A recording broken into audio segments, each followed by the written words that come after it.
Olá pessoal, tudo bem? Sejam bem-vindos à terceira aula do aquecimento para o método CAP. Eu sou o Maico Lisotti e a aula de hoje vai ser sobre 3 erros para você não cometer no seu escritório de advocacia na gestão financeira dele. Mas antes da gente começar a aula, eu vou contar um pouquinho e falar um pouquinho sobre mim, quem eu sou. Pode ser que alguns de vocês me conheçam, podem ter me visto de repente lá no Instagram da Camila, e eu sou o sócio dela no escritório de advocacia. Eu sou o COO do escritório, né? Nós temos um escritório aqui no Rio Grande do Sul, no interior. Eu sou responsável por essa parte do operacional e do financeiro. Então, a partir disso, surgiu essa ideia de a gente também trazer isso para o método CAP, de falar sobre uma parte de gestão. E eu vou, então, explorar, né, no método CAP um pouquinho sobre gestão com quem for participar, com quem for aluno do método CAP depois. E aqui no aquecimento, então, nós vamos falar sobre os 3 erros que você não pode cometer na gestão financeira do teu escritório da advocacia. O primeiro erro, e o erro que eu acredito que foi um que, inclusive, nós no escritório tivemos por algum tempo até a gente perceber e aprender, na verdade, né, sobre a importância disso e como isso iria trazer, inclusive, uma segurança financeira para o escritório, que é a definição de um prolabore para o sócio do escritório. Então, nós, atualmente, temos prolabore, exatamente, pessoal. Não é assim como todo mundo pensa, que tudo que entra, de honorários vai retornar em favor do advogado. Não, o que entra é do escritório. E a partir disso, então, a gente vai pensar num prolabore. Eu entendo que realmente no começo da advocacia é muito difícil a gente pensar nisso de prolabore, até porque às vezes a gente começa com R$0, né? E vai aos poucos, então, conseguindo os honorários e tudo mais. Mas chega uma altura da tua advocacia que não tem como tu não pensar na definição de um prolabore para os sócios do escritório ou mesmo para o advogado que é dono do escritório, né? Por quê?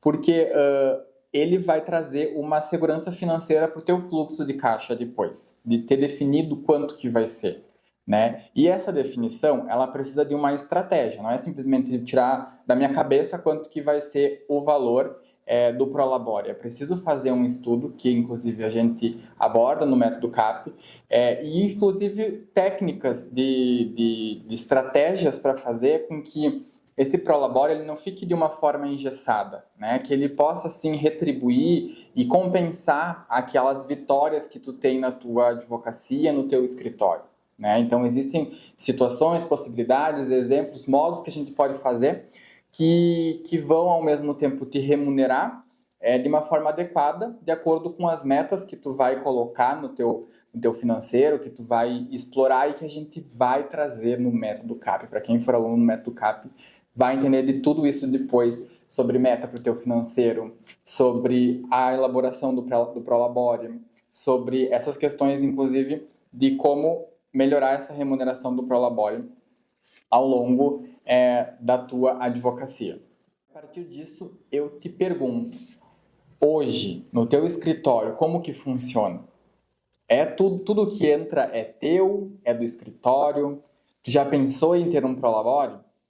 Então, pessoal, passado desse primeiro momento, desse primeiro erro que eu trouxe aqui, que é sobre a questão de não ter um prolabore definido, agora a gente passa a falar sobre uma dor muito recorrente e que eu quero saber se você sabe quanto custa a tua operação, o teu escritório, para ele rodar. Quanto que ele custa?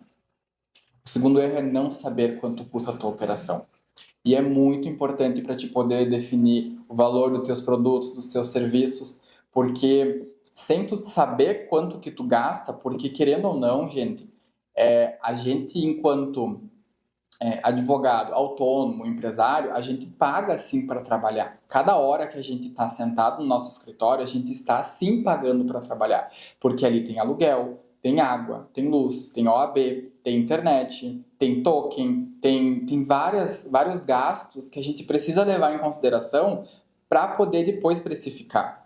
Então, se tu não sabe quanto custa a tua operação, tu não vai conseguir precificar. Ou se precificar, pode precificar de uma forma errada, né? Porque tu precisa ter definido e pelo menos saber quais são os teus custos fixos. Existem valores e custos que eles vão ser o mesmo todos os meses. Existem sim aqueles que são variáveis? Existem sim aqueles que são variáveis.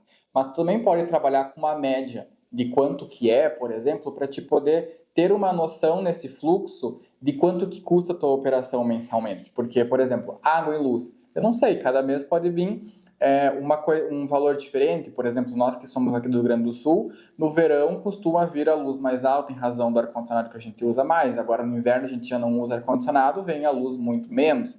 Mas há uma média, né? E a gente, para poder calcular o nosso custo mensal, a gente trabalha a partir de média com esses custos, com esses gastos que são variáveis. Mas é importante tu também levar em consideração. Então, se você não sabe quanto custa a tua operação, primeira coisa que tu vai fazer amanhã é parar e analisar e pontuar tudo o que tu gasta para te poder trabalhar. O teu aluguel, se tu paga aluguel, até são coisas assim muito pequenas que às vezes a gente não leva em consideração, mas que é preciso colocar na ponta do papel, como por exemplo assinatura de site, como por exemplo Jus Brasil. Tem que colocar ali para a gente poder saber quanto que custa cada hora que tu tá trabalhando ali no teu escritório, na tua advocacia. E para te ajudar a não cometer esse erro que eu cometi no início da minha advocacia, eu vou enviar uma planilha para quem postar uma foto, um stories no Instagram e marcar eu e a Camila que você está participando do aquecimento do Método CAP. Eu vou te enviar uma planilha que vai te auxiliar a verificar e identificar quanto custa a tua operação. Então agora chegamos ao terceiro erro que você não pode cometer na gestão financeira do teu escritório de advocacia, na tua advocacia, que é o mau planejamento do fluxo de caixa. Exatamente, pessoal. É muito importante e saudável a gente identificar, né, quanto que custa a nossa operação, como já falei no erro anterior, no erro número 2. E é importante a gente ter um planejamento anual, mensal, trimestral sobre essa questão de gastos, para poder identificar quanto que vai realmente custar a tua operação num todo, né? E a partir disso também, tu consegue fazer projeções sobre passos que você quer dar na tua advocacia, né?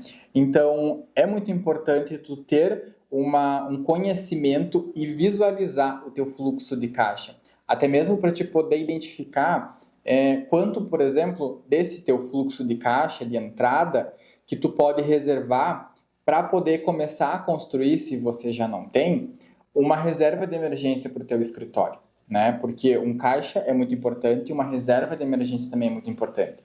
Porque nós vivemos numa profissão que existem sim períodos que a gente recebe menos honorários se a gente trabalha com judiciário, como por exemplo no recesso. É um período que para entrar um alvará é difícil, então a gente sabe que tem um fluxo financeiro menor e por isso a gente precisa ter esse planejamento do fluxo de caixa para poder identificar quais são os períodos e meses que o fluxo é mais baixo, mais alto, para poder então compensar e poder ter uma saúde financeira no escritório muito interessante e boa. E aí, conseguiu identificar se você comete algum desses erros? Não ter um prolabore definido, não saber quanto custa a operação, um mau planejamento do fluxo de caixa. Se você identificou, comenta aqui embaixo. Eu quero saber também o que você achou dessa aula. E eu te espero dia 29, na segunda-feira, às 19 horas no YouTube, para um encontro muito bacana que vai acontecer. Te aguardo lá.